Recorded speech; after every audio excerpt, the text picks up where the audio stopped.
cuento que me siento en casa. Amén. Generalmente extraño mucho mi casa, pero me siento cómodo aquí. Gracias por esto.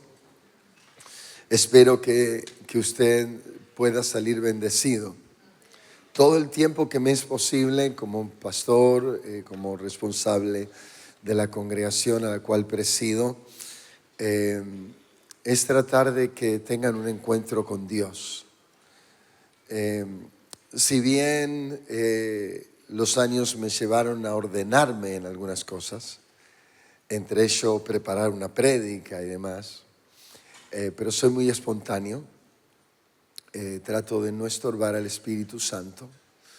Lo conocí en una iglesia en la cual me enamoró el Espíritu Santo, me enamoró el Señor. Fuimos parte con mi esposa de una iglesia en la cual ella había nacido, una iglesia de Olivos, de un pastor conocido como Pastor Antonio Reche, que hoy falleció hace varias décadas atrás. Y tuvimos el privilegio de ser parte de esa iglesia, una iglesia muy grande en aquellos años. Es decir, nuestra educación fue la iglesia grande. Aprendimos a movernos en una iglesia grande. Y segundo, aprendimos también a no dejar de soñar. Y no por nosotros, sino por el sueño de Dios, como se dice. Y procurar alcanzar a todo perdido. Nunca pensamos, como he dicho en el inicio, nunca anhelamos ser pastores.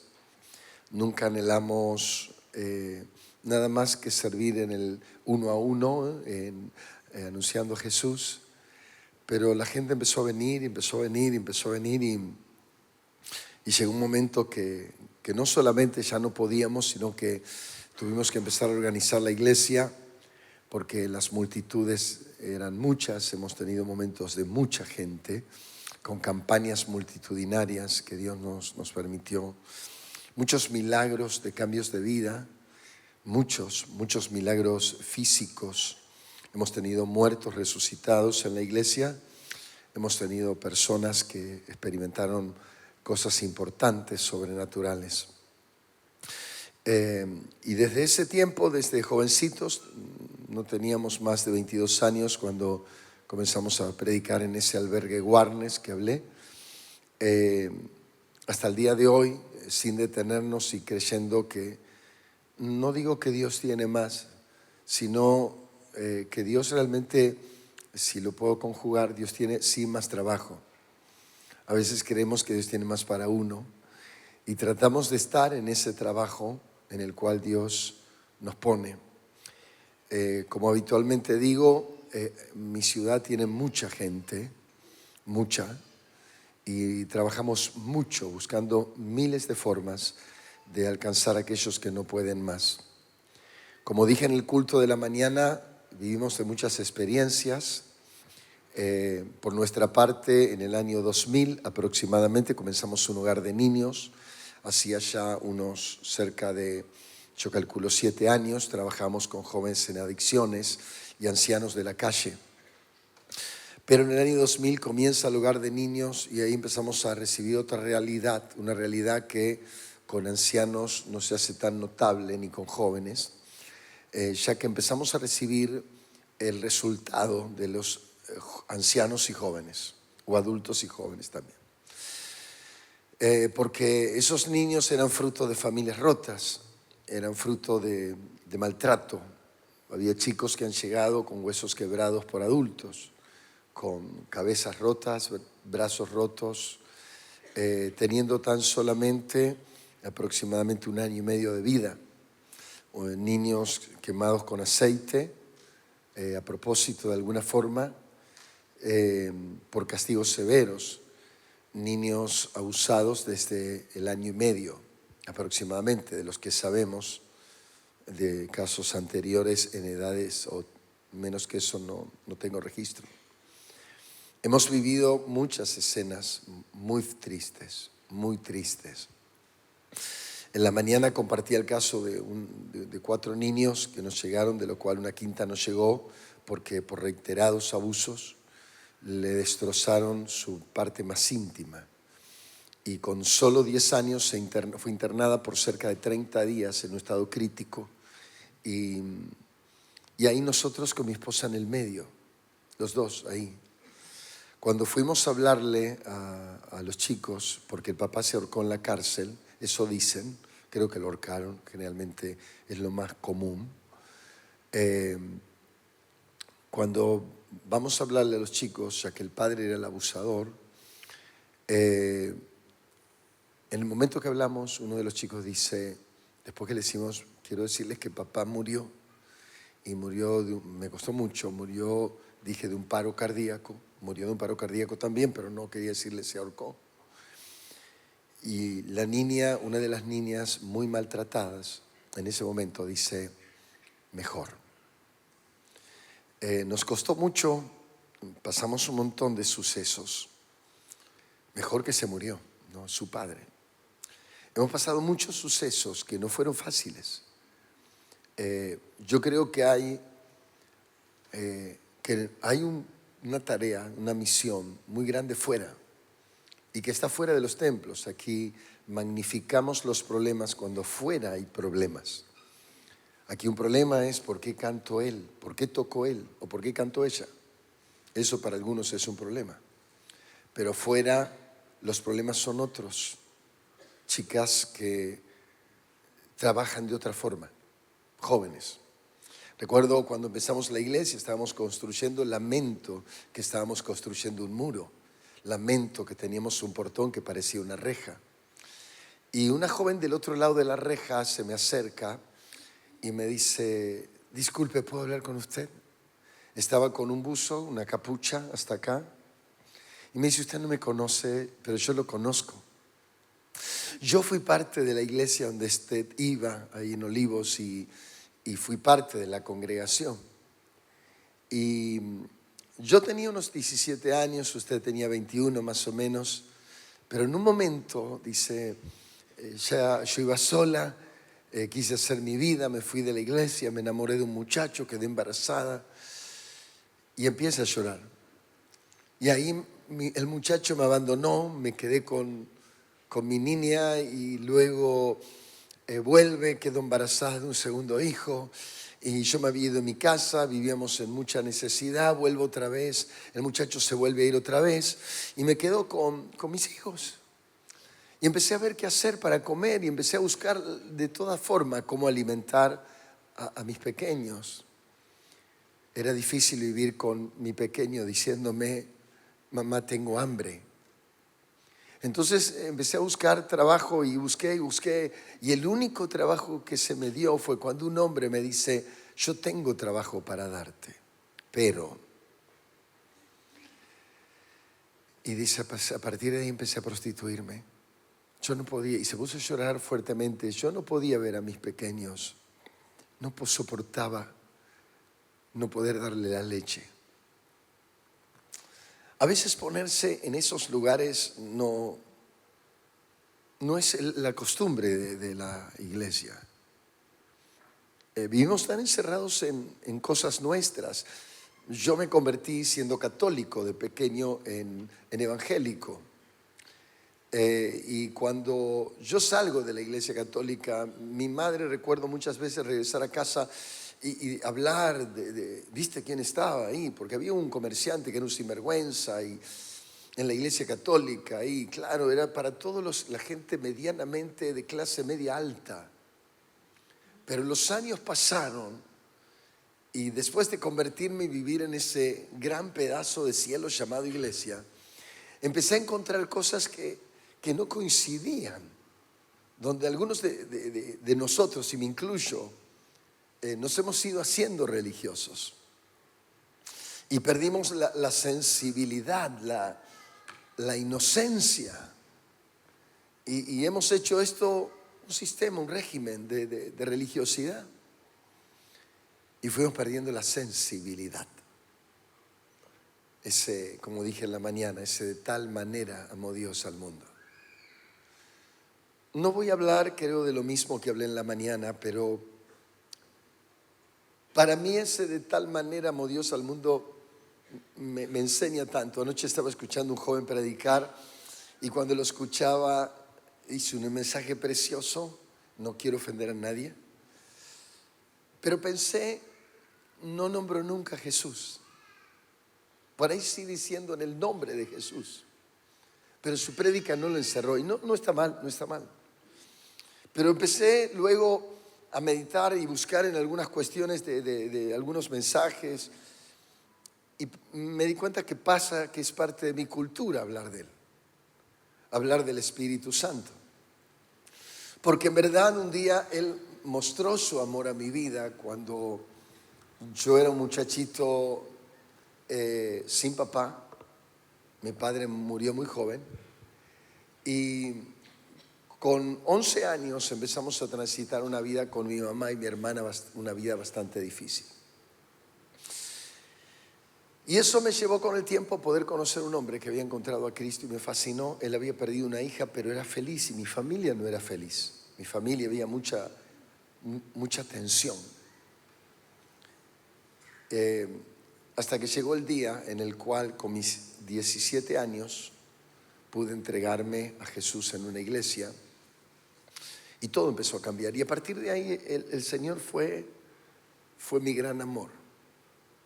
Recuerdo etapas de estar horas de rodillas.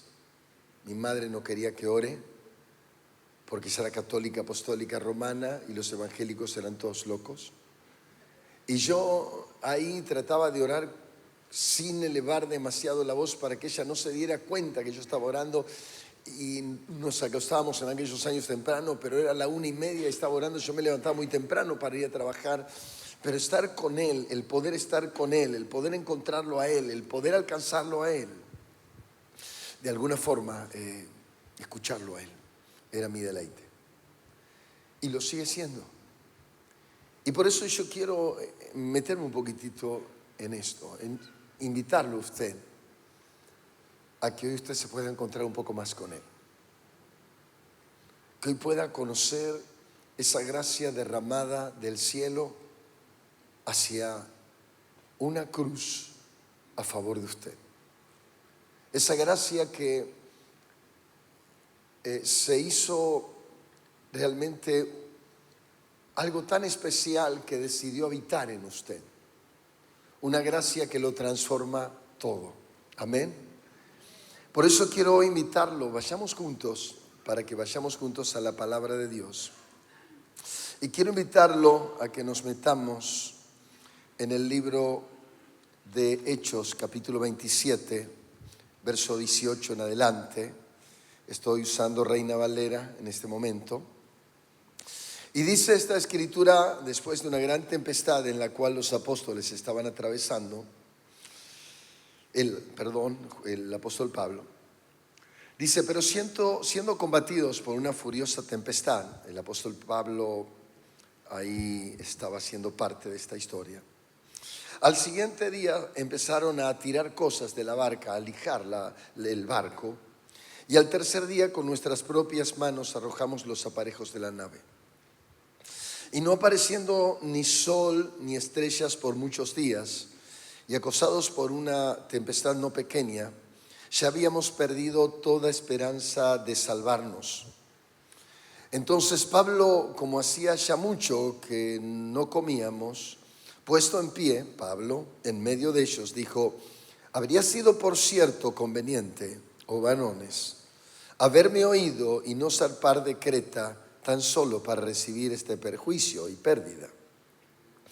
Pero ahora os exhorto a tener buen ánimo, pues no habrá ninguna pérdida de vida entre vosotros, sino solamente de la nave. Porque esta noche ha estado conmigo el ángel de Dios, de quien soy y a quien sirvo, diciendo, Pablo, no temas, es necesario que comparezcas ante el César. He aquí Dios te ha concedido todos los que navegan contigo. Por tanto, dice Pablo, oh varones, tened buen ánimo, porque confío en Dios que será así como ha dicho. ¿Alguien puede decir amén? ¿Alguien puede decir amén? Hay una frase aquí interesante del apóstol Pablo es el Dios a quien sirvo. El Dios a quien sirvo, de quién soy y a quién sirvo. Y yo quiero meterme un poquito en esto porque quiero hablar de identidad. Me parece importante la identidad. Creo que así como mi madre era católica, apostólica romana, y uno le preguntaba en aquel tiempo, mamá, que sos católica, apostólica romana, nunca supo mucho qué significado tenía la palabra católico, pero ella era católica. Ni tampoco mi madre sabía que era apostólica, pero era apostólica. Y lo único que por ahí entendía un poco era romana, porque mi madre era hija de italianos y por lo tanto entendía desde ese punto de vista. Ahora muchas veces nos empezamos a meter tanto en la vida que se nos empiezan a identificar ciertas cosas que no tenemos. Yo me formé en una iglesia donde mi pastor no tomaba un analgésico, no tomaba lo que llamamos un geniol. Mi pastor era un pastor de unos 80 años, 73 calculo cuando yo lo conocí, pero el hombre era un atleta del evangelio en muchas cosas. Uno podía verlo hacer flexiones con cerca de 75, 80 años en el altar. Él no tenía problemas físicos, era admirable. Y realmente me dejó muchas enseñanzas. La verdad de él era: todo lo puedo en Cristo que me fortalece. Y su mensaje era Cristo, Cristo, todo el tiempo hablar de la obra de Cristo. No había mucho llamado a los nuevos, pero en realidad todo el mensaje era los nuevos. Él siempre hablaba de Cristo y cuando hacía el llamado, invitaba a la gente a aceptar a Jesús. El mensaje no era para los nuevos en sí, pero era para todos porque era una iglesia. Pero cuando llegaba el momento, era común ver 50, 70 personas aceptar a Jesús por culto. Año 1985, 84, 83, 87, hasta los años 90, que luego empezó a desmejorar de salud. Pero el hombre era ese tipo de persona. Él sabía claramente de quién era, sabía quién era. Y creo que la palabra más importante de esto es quién soy. Creo que en esta faceta de lo que Pablo dijo, el Dios de quién soy, creo que lo importante es quién soy. Porque lo segundo se reafirma y a quién sirvo está hablando de él, pero quién soy. Y creo que uno de los problemas que hemos tenido como creyentes es saber quién soy. Los creyentes nos hemos relacionado mucho con cosas viejas. Me ha tocado hablar con hermanitas que ya no eran hermanitas, eran señoras, pero se conocieron el evangelio a los 18 años y vino a hablar conmigo con 35. Me dijo: pastor, estoy en estado de depresión, y empezar a llorar y decirme: en ese momento, yo cuando tenía 5 o 6 años fui abusada y no puedo olvidarme de lo que pasó. Le dije: ¿cuánto hace que te entregaste a Cristo? A los 18, me dice. Le digo: la Biblia dice que tenemos que nacer de nuevo. Y yo quiero invitarte, le digo, que hay un área de tu vida que no está sana. Es decir, uno puede ser evangélico y no haberse convertido nunca. Es decir, pasa a ser simpatizante del gran equipo evangélico. Pero si tuviese que dar la vida por Cristo, no la daría. Entonces, una de las cosas importantes de la iglesia es la identidad. ¿Quién soy yo? Saber quién soy yo. Saber qué soy. Saber claramente qué soy. Mi hijo tiene mi apellido, tiene muchos genes de su madre y mío, todos los ha heredado, pero tiene que llegar a un punto de un encuentro con Dios donde la nueva criatura en él se debe gestar. Es él el que lo va a saber. Su identidad, ¿con qué se identifica? ¿Dónde está su esperanza? ¿Dónde está su seguridad? ¿Dónde están sus fuerzas? Hoy en día la iglesia está enfrentando un ataque muy fuerte. Es decir, la sociedad está enfrentando un ataque muy fuerte. Y si no encuentra la real identidad, va a ser eliminada. Por lo menos en gran medida.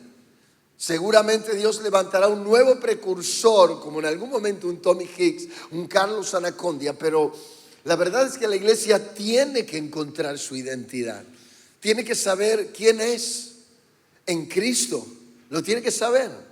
Y ahí es donde yo quiero meterme unos minutos, en realidad, de quién somos. Y he notado y tengo algunos versículos que hoy quiero afirmar.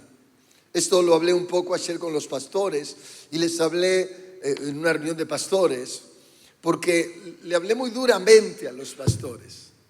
Porque le dije, pastores, algo nos está pasando. Satanás está entrando con libertad, destruyendo familias evangélicas, está destruyendo la salud de muchos ministros. Y eso del nombre de Jesús, o en el nombre de Jesús, en algún momento y en algún punto se fue desgastando.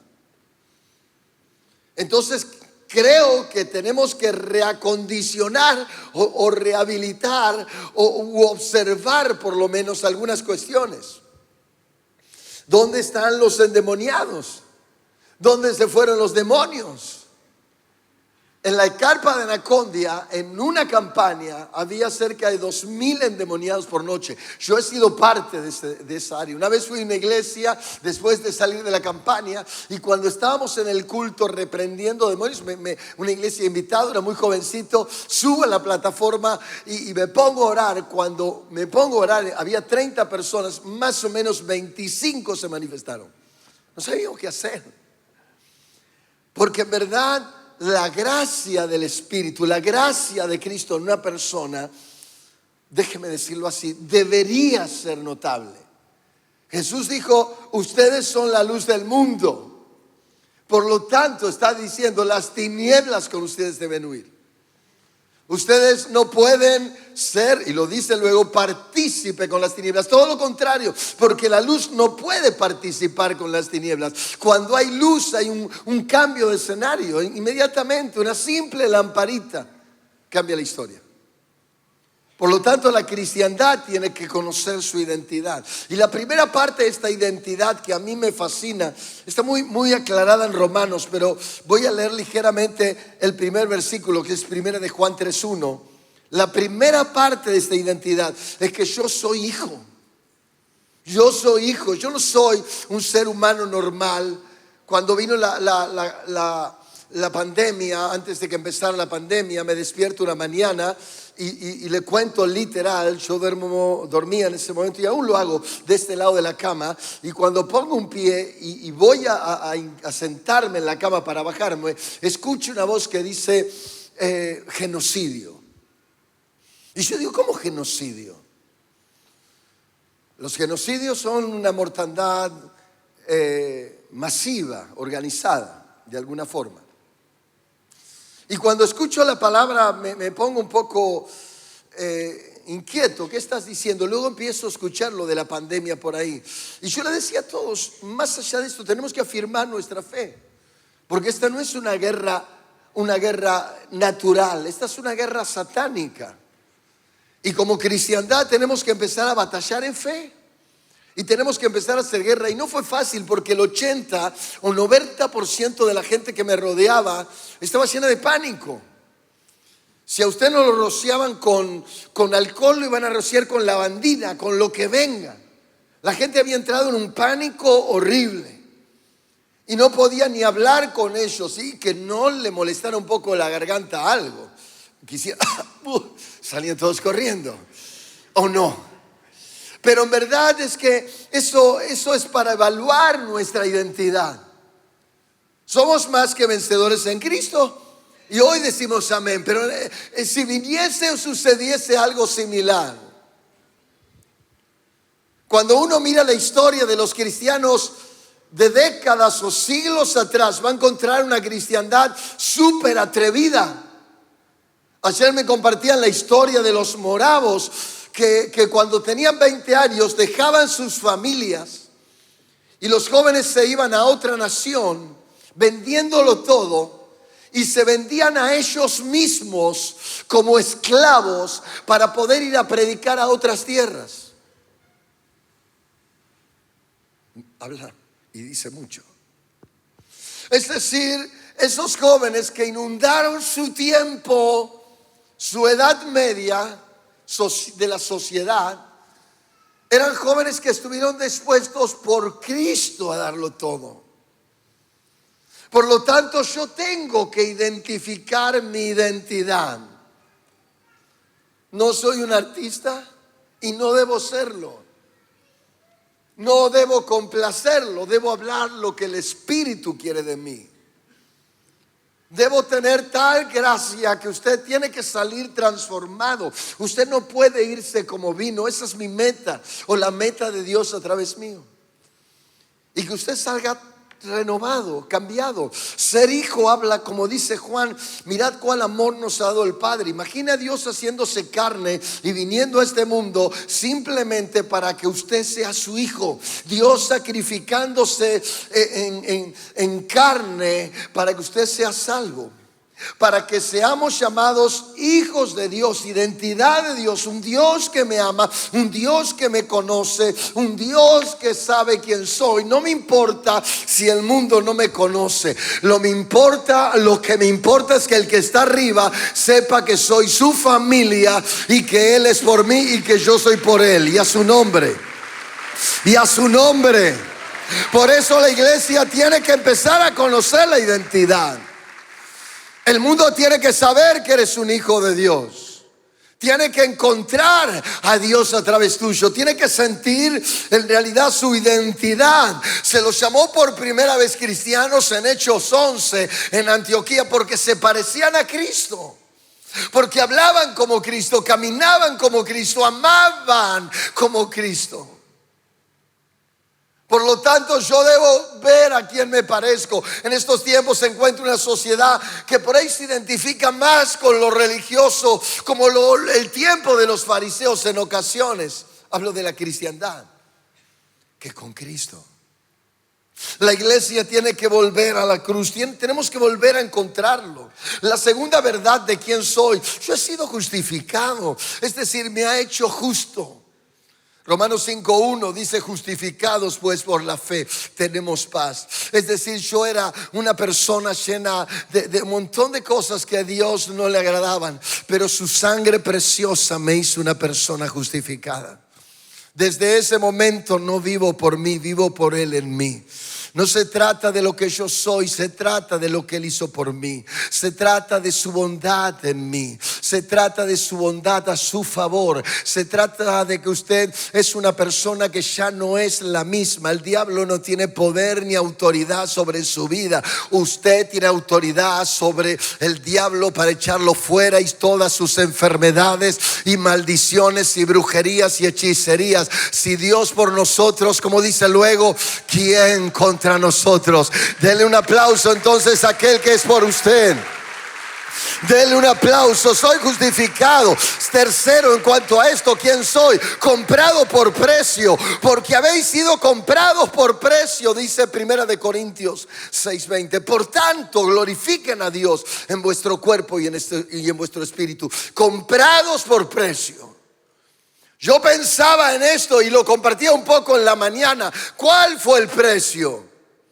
El precio fue que Dios dejó su gloria, como dice Filipenses capítulo 2 verso 6, y se hizo carne, se hizo humano por amor a mí. Lo golpearon, lo destrozaron, desde el Getsemaní hasta la crucifixión. Él murió verdaderamente para salvarme a mí. Su sacrificio fue el sacrificio de Dios para salvar a este pecador. Por eso no puedo callar y dejar de hablar de su amor por mí, porque Él murió a mi favor. Alguien puede decir amén a esta palabra.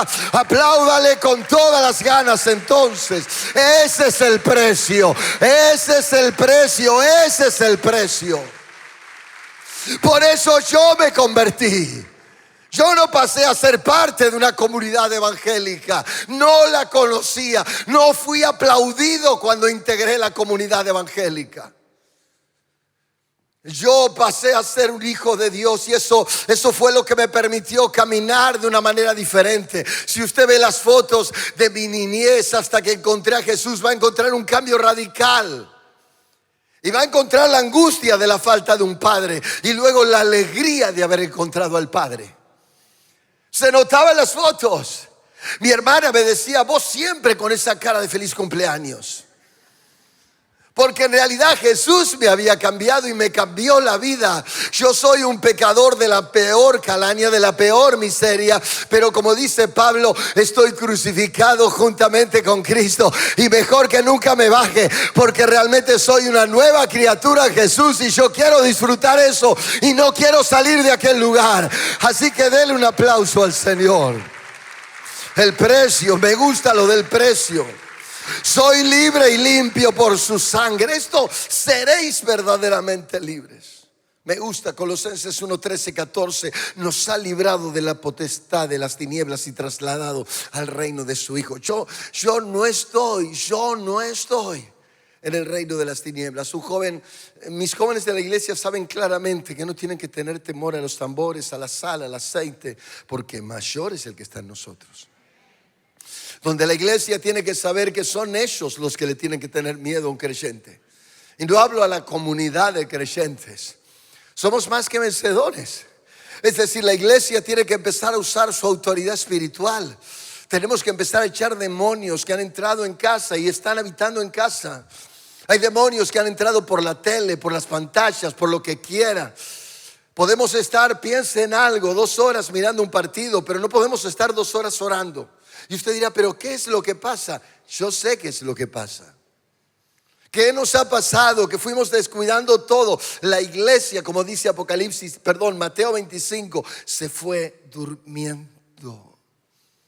Y la lámpara se fue apagando. Y las tinieblas empezaron a avanzar.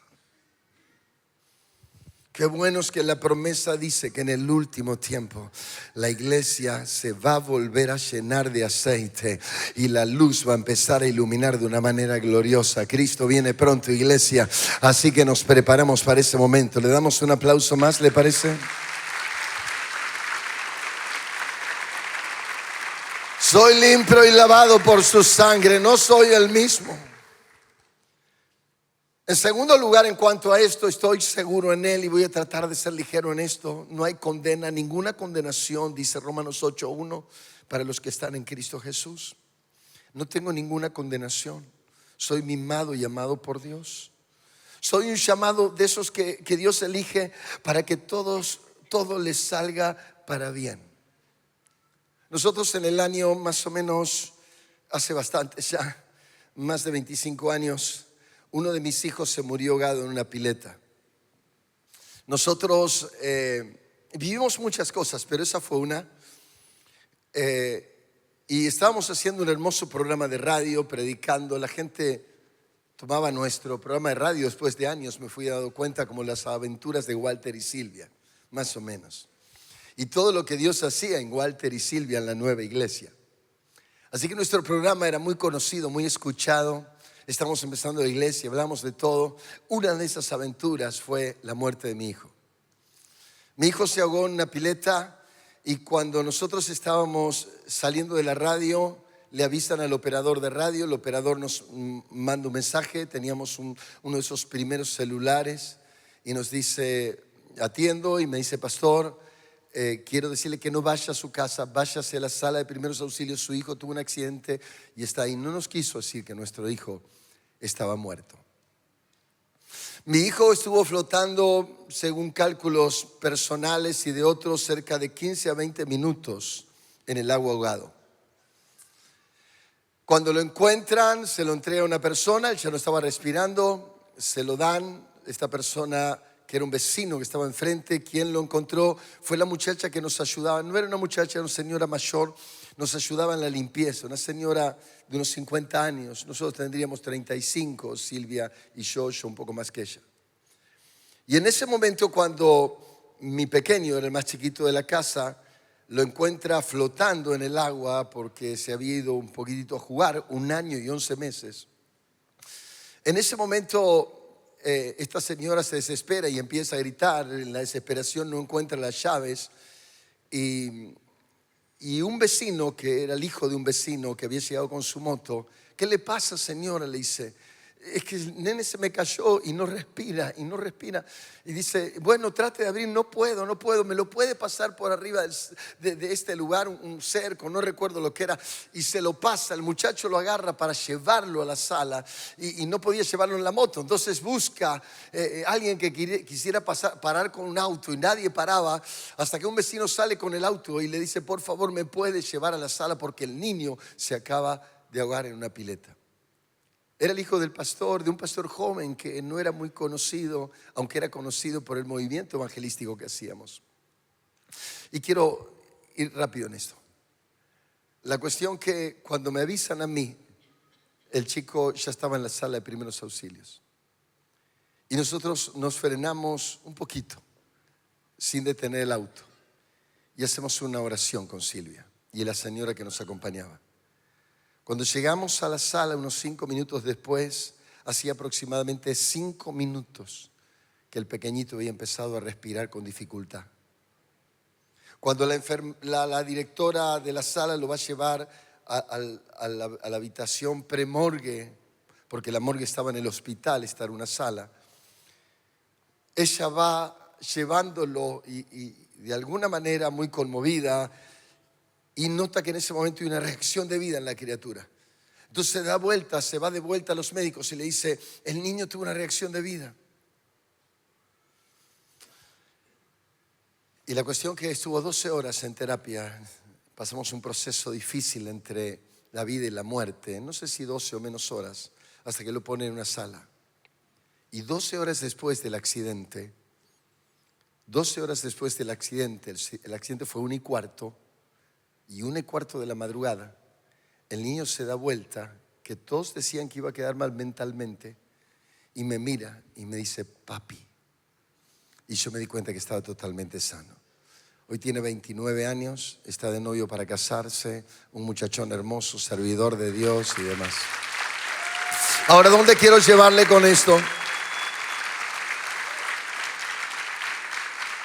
Lo que era horrible, Dios lo transformó en una herramienta donde el comentario empezó a expandirse por la ciudad.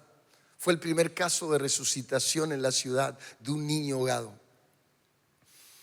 Y la gente cada vez venía más a la iglesia, es decir, empezamos a notar que aún lo incorrecto, lo difícil, lo tremendo, Dios lo transforma en glorioso. Y empecé a entender en mi identidad con Dios de que Él no se equivoca en los tratos conmigo, Él no se equivoca en los tratos contigo. He aprendido a decirle amén, aunque duela, aunque no entienda, y hasta a veces preguntarle, ¿por qué a mí no? ¿Por qué veo sufrir a otros y no les respondes igual? Pero entiendo una sola cosa, que Él es Dios y Él es el Señor, y Él sabe lo que hace siempre, que no se equivoca en nada, y eso le da paz a mi alma. ¿Cuál es tu identidad? ¿Cuál es tu seguridad? ¿Cuál es tu fortaleza? ¿Cuál es tu paz? ¿Cuál es? Quiero ir avanzando ya casi al final. La segunda verdad es de quién soy, es decir, quién es Él. Yo tengo que identificar quién soy. Esto sería para hablarlo mucho más largo. El saber y conocer nuestra identidad, con qué me identifico, qué me está gobernando, quién está siendo dueño de mi vida en estos tiempos. Una pastora me dijo ayer, pastor, ore por mí. Estoy con grandes ataques de pánico. Y le dije, eso no es suyo. Eso no tiene que ser suyo. Hay algo que le está llevando al pánico. Y creo que muchas veces tenemos algo que nos identifica, algo que no cortamos y que Dios está esperando. Pero la segunda verdad, y avanzo y voy cerrando con esto, ¿de quién soy? ¿Usted sabe de quién es? Preste atención a esa oración. ¿De quién soy? ¿De quién soy? Acá hay una mamá o esa abuela, y sus hijos y sus nietos no han temido jamás de los brazos de la abuela. La abuela lo tenía en brazos. Sabían que los brazos de la abuela eran fuertes para sostenerle. Sabían claramente que los brazos de la abuela eran seguros. Y que si empezaban a llorar por algo, la abuela iba a buscar la forma de controlar la situación, de buscar la manera de darle calma. Ahora, ¿de quién es usted? ¿A quién le pertenece? Por favor, piénselo. Mientras el tecladista o los músicos quieren subir, no tengo problema, pero yo quiero preguntarle, ¿de quién es usted? Yo quiero que por favor lo piense. ¿Quién es el dueño? Por ejemplo, María, que está por ahí sentada, se acerca al pastor y le dice: tengo cáncer, pastor. Los médicos han dicho que quedan pocos meses de vida. Mi familia está mal, yo tengo mucho miedo. Y yo quiero preguntarle a María: ¿quién es el dueño de tu verdad? ¿Quién es el dueño de lo que eres? Tu futuro, ¿quién lo tiene en las manos? ¿De quién eres, María? Roberto, ¿de quién eres? ¿Qué te dice, perdón que lo diga así, tu diabetes? ¿De quién eres? ¿De quién eres, Juan, que tuviste un infarto? ¿De quién eres? ¿De quién eres? ¿De quién eres? ¿De quién eres? ¿Qué te dijeron? ¿Cuál es el informe que tienes? A otra persona dice: pero usted no conoce mi historia, usted no sabe. A mí me abusaron y me abusaron entre varios. Pero yo te pregunto: ¿de quién eres? ¿Quién eres y de quién eres? Jamás se puede hacer una obra sobre alguien si esa persona no entiende quién es Él. Y estas son las verdades que inundo en mi iglesia. La identidad divina. ¿Quién es Él? Esto lo hablé en la mañana en parte. Él es el verbo hecho carne. Me gusta este versículo. Por favor, preste atención. En el principio era el verbo, la palabra activa. Y el verbo era con Dios y el verbo era Dios. Yo no lo entiendo, yo amo ese versículo. El verbo, el que se movía cuando dijo Dios. Cuando Dios dice en Génesis capítulo 1: y dijo Dios, y las cosas se empezaron a ser hechas. Una antigua versión dice que Dios incubaba sobre las aguas, el Espíritu de Dios. Y dijo Dios. Salió el verbo activo, la palabra activa, el que estuvo en la creación. Todas las cosas fueran hechas por Él y para Él. Todo, absolutamente. Cada trozo de madera, cada milímetro de agua, cada parte de mi cuerpo, todo lo que soy, pensar, todo ese hermoso cielo, este techo, y cada frase fue hecho con partes de lo que Él hizo. Y todo es para Él. Mi pregunta es: ¿cuál es tu identidad? Todo lo que eres, todo lo que eres, todo lo que tienes, ¿para quién lo haces? ¿De quién es? Te preguntas, y quisiera que te respondas. El Dios de quien soy, a quien sirvo. El Mesías esperado. Me gusta lo que dice Juan capítulo. Antes quiero terminar con Juan 1:1. Dice: en el principio era el verbo, y el verbo era con Dios, y el verbo era Dios. Era con Dios y era Dios. Era en el principio con Dios. Y todas las cosas por Él fueron hechas, y sin Él nada de lo que ha sido hecho fue hecho. En Él estaba la vida, dice el verso 4. Y esa vida es, aún hoy en día, la verdadera luz de los hombres. Juan capítulo 1 verso 29 cuenta que Felipe y Natanael se encontraron. Y Felipe le dice: hemos hallado aquel de quien se escribió la ley de Moisés, así como los profetas, a Jesús, el hijo de José de Nazaret. Natanael le dijo: ¿de Nazaret puede salir algo bueno? ¿Quién era el que estaba ahí? ¿Quién es el que caminó entre ellos? Como dice Juan 1:14, el que mostró su gloria. Por favor, dígame quién era para usted. ¿Quién era? Hemos hallado, dice, al Mesías. El Mesías era el ungido para salvar a toda la humanidad. Toda la humanidad. A mí me pesa ese título. Él es incomprensible. No entra en la mente humana. Dios, el que sostuvo el universo, se hizo un humano, vino a la tierra, y Él padeció y llevó las cargas de los homosexuales, de los abusados y abusadores, de los ladrones, de los asesinos, de los perversos, de los mentirosos, y marchó desde el Getsemaní hasta la cruz, hasta que llegó el punto del consumado es. Mi pregunta es: ¿quién es Él para ti? Mi pregunta es: ¿quién es Él para ti? Por favor, despierta. La vida cristiana no puede ser una realidad solamente domingos a la mañana. Yo he venido a llamarte. He venido a despertarte de tu silla. He venido a decirte que Dios tiene algo más mayor. No te quiere dar un mejor auto y un gran edificio de 10 pisos. Dios quiere usarte llenándote de su gloria. Dios quiere que transformes Temperley. Dios quiere usarte calle por calle, saciando corazones, transformando familias. Dios te está buscando. Dios está deseando encontrar a alguien. No sé si volveré aquí, pero si quedas tú ya fue suficiente. Si tú haces la tarea que te estoy diciendo, suficiente, no tengo por qué volver. Dios está buscando uno nuevo. Dios está buscando a alguien.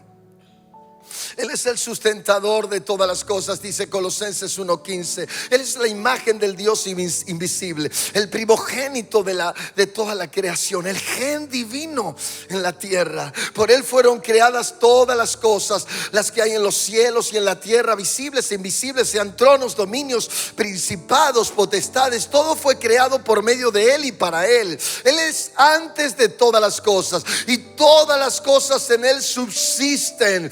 Todas se sostienen por Él. Él es el Cordero de Dios que dio su vida para salvarte, el sustituto divino, y el que nos eligió como la habitación de Dios. El que desea venir y llenarte enteramente. Vuelvo a preguntarte, ¿entiendes este mensaje? ¿Cuántos de ustedes dicen: pastor, quisiera que Dios me llene?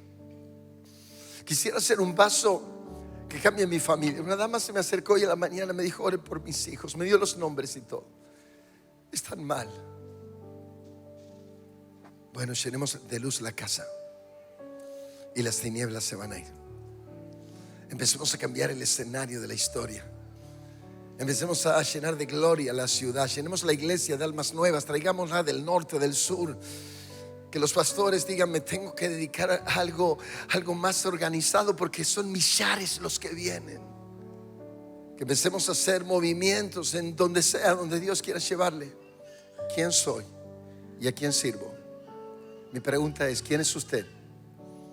¿Y entendió a quién está sirviendo si lo sirve? ¿Entiende de quién es?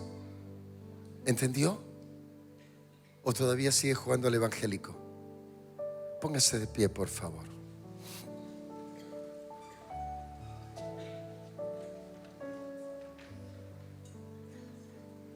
Yo le invito a que empiece a golpear la puerta que está arriba. Dice: llama y se te abrirá. Que cierre los ojos y empiece a golpear. Dígale: Señor, vine a buscarte, vengo a buscarte. Quiero que me llenes. Quiero salir de aquí como un becerro de la manada, saltando de alegría.